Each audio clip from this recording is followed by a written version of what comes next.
Episode 1. In the beginning we saw that Yuji with the help of his slimes hunt down a monster. An adventurer Gale talks about witnessing a fire-breathing slime to his fellow adventurers at the Fast and Adventurers Guild. They don't believe him, and Yuji enters the guild with Sura on his shoulder and reports to Lily the receptionist that he completed the quest to find dryad flowers. Sura then spits out a ton of the flowers, shocking Lily, who reports this to the guild master Aegis. At that moment, an adventurer by the name of Rizin enters the scene and reports smoke billowing from several parts of the forest.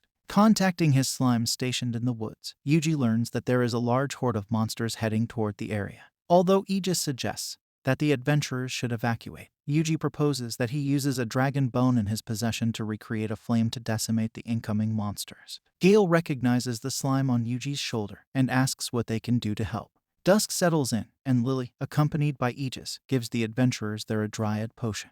Rizin coordinates the adventurers outside the town gates, and Yuji, heading up a stairway, contacts Proud Wolf about the status on the front. Reaching his destination, Yuji watches as the adventurers handle the oncoming monsters and then feeds Sura the dragon horn. Yuji gets contacted by Dry, who reports that she's spotted a suspicious person. Observing the person with the help of a magical visual screen, Yuji learns from Dryad the person placed a magical stone on the ground to summon the horde of monsters. Yuji then plans to destroy it with a dispelling spell. Sending down 3 slimes, Yuji has them capture the person with a net and then destroys the stone. Left with no alternative, the person commits suicide, and Proud Wolf reports that he's reached the town.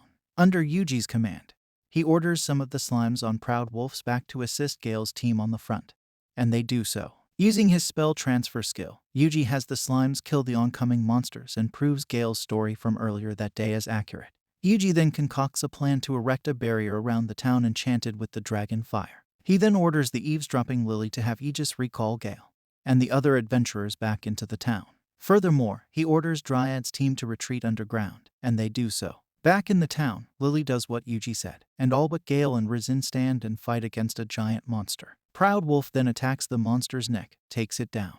Yuji erects the barrier, and uses the dragon fire spell to eliminate all of the monsters. Yuji still erects another barrier, and casts Hellfire Demise again to eradicate the monsters and faints. Afterward, Yuji awakens in a room somewhere with Lily and his slimes. Meanwhile, Aegis investigates the area where the now-dead perpetrator set off the monster horde. Yuji tries the soup that Lily served him and watches the townspeople celebrate.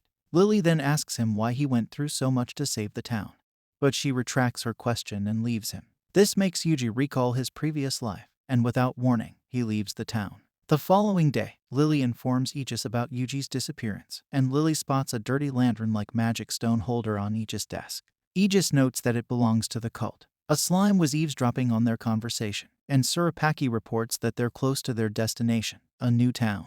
Episode 2, Yuji reaches his intended destination, Kilia, and he purchases meat. As the monsters enjoy the meat, the sound of a bell resonates around the town. Yuji then learns from the butcher that the bell sounds originated from the church where a priest from the central city came from. Afterward, Yuji goes to the local adventurers guild. Initially, the receptionist not allow Yuji to register, but clears him to join after seeing he has an enemy tracking skills. Yuji is approached by the adventurers Rhodys, Eris, and Lisa, who offers to join their party because of his tracking skills. So, as a compromise, Tiny and Lisa promise not to kick Rhodys out if he agrees to allow Yuji into their party. And he agrees. As the group head to their destination, a flashback shows the group accessing their job of locating an earth dragon.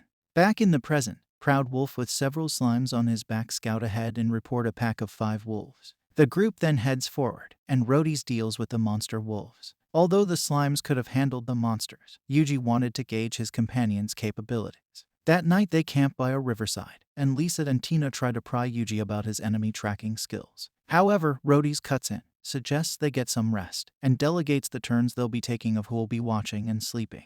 A flashback shows Yuji awakening in the alternate world and learning from his stats that he's a tamer. He then finds a tamed slime by his side, leading him to a house where he finds a grimoire and learns several elemental spells. It's then that more slimes appear and they all become tamed by him after they read the books around the house. Yuji's skill set increases exponentially. He then earns the title of Sage. Awakened by a report from his slimes riding on Proud Wolf's back, they inform him that Rhodys had abandoned his watch and was on the run to someplace. Some slimes by his side then inform him that Tina and Lisa have gone missing. It turns out that the two were tailing Rhodys, who were suspicious of him after he set up the watch schedule. Eventually, Rhodes meets someone who plans to sell the girls for slaves and figures that Yuji will somehow die. The man Rhodes met is in cahoots with a cult group called the Blue Moon of Salvation.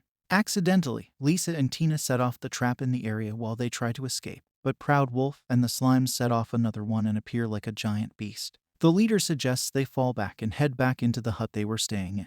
Taking advantage of the situation, Yuji casts Ranged Frost, medium on the hut and completely freezes it. Later, Sura coughs up the leader of the group, and Tina recognizes the person as Gelios, a famous bandit around those parts. A new camping spot is found and set up by Yuji's slimes. As Tina and Lisa sleep, Yuji sits by the fireplace and recalls what Gelios said about the Blue Moon of Salvation and figures they were behind the attack on Faston. However, he wonders what the calamity that Gelios mentioned was about. Episode 3. Reaching close to the Delight Canyon, a strong gust of wind hits the group. As the group heads toward the canyon, Yuji recalls when he first joined the Adventurers Guild in Faston, where his skills were gauged by Rizin.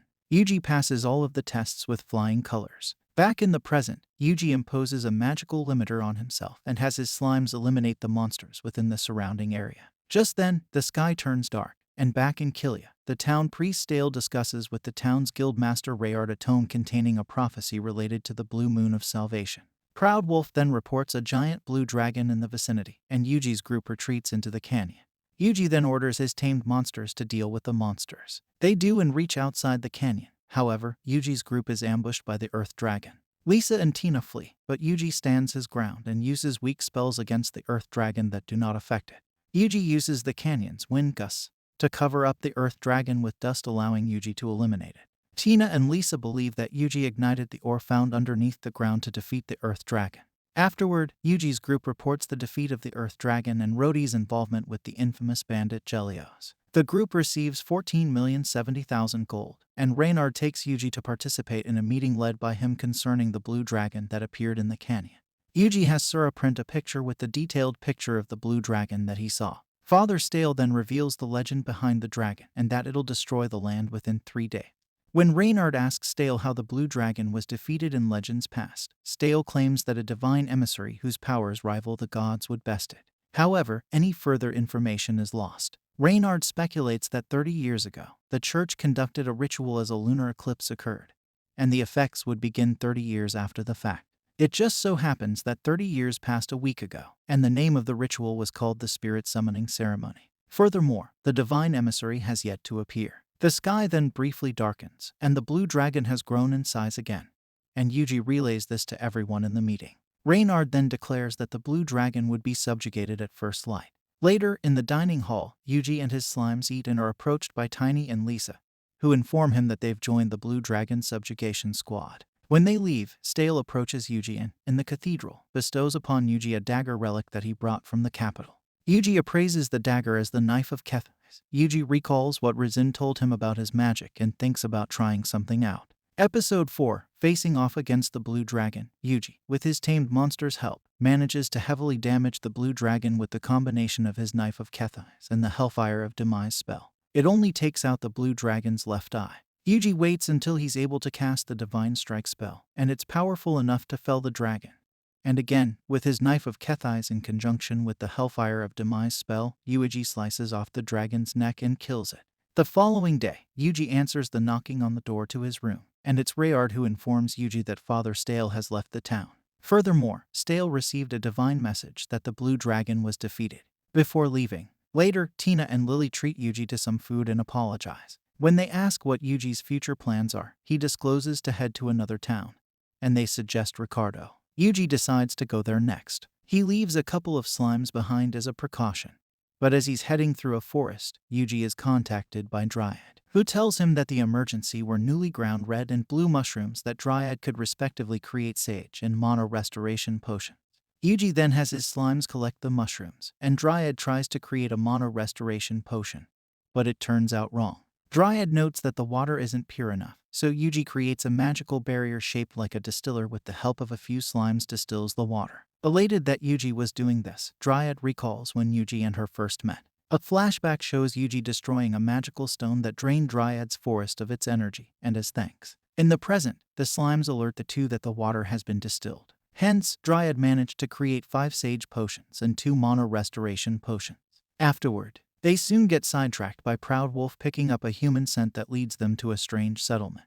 The leader of the place welcomes the group and offers them a place to stay as the fog settles. However, Yuji declines, citing he'll make his way there soon enough. Although sad, the leader offers him a meal, and it's but a small half loaf of bread. Noting that he's not hungry, the leader then asks why he's there. Yuji then answers that the fog led him astray from his destination, and the leader takes it for what it's worth. Before leaving, Yuji asks what the place's name is, and the leader answers, Meshes. In a hidden room in the village, the leader conveys via an orb about Yuji that the dragon's grace will be harvested from the canyon, all in the name of the blue moon of salvation. Meanwhile, Yuji's group finally sees Ricardo on the horizon, only to see that the place and the surrounding area are covered in snow. And that's all for today, guys. Stay tuned to get more new videos. Stay safe and keep watching.